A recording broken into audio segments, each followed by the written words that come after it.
Hello, good morning mga lods, no? So, adi na tayo mga lods, no? Adi na akli nakauli na kami dito kang Boracay ng Cebu. So, 1 week vacation.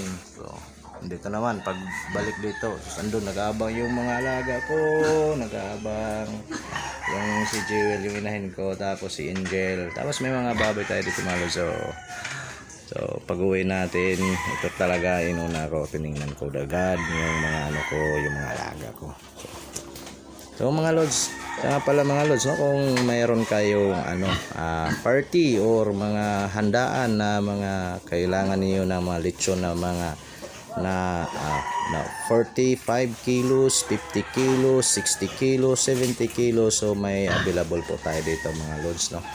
So talagang sa mga ano yan, sa mga Christmas party yan, meron ako dito mga lods. So pili ka lang dito mga lods, meron yan 70 kilos, yung isa 45 kilos, meron yan 50 kilos, meron tayo.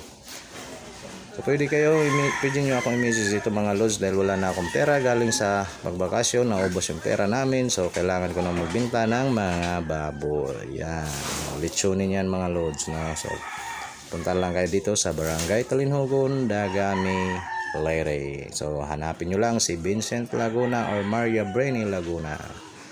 Yan mga lods.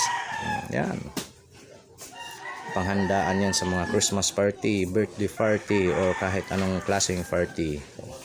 Sulit na sulit yan, di kayo lugi dyan sa pagbili nyo kasi malaki na. So yun lang mga lods, no? So balik naman tayo sa pag-aalaga ng ating mga babuyan. Ito yung mga inahing baboy ko. Yan, si Angel. Hi Angel, kumusta? Oh, suso. Karego ka na? Mon ka na, karego? Ah, very good. Sige, bye-bye. Didikti mo nanay. Hello, Joel. Kumusta? Kumarigo ka na?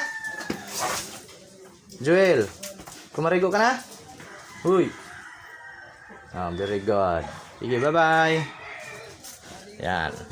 Yung inahin ko. Unang naging inahin ko. Si Joel. Bye-bye.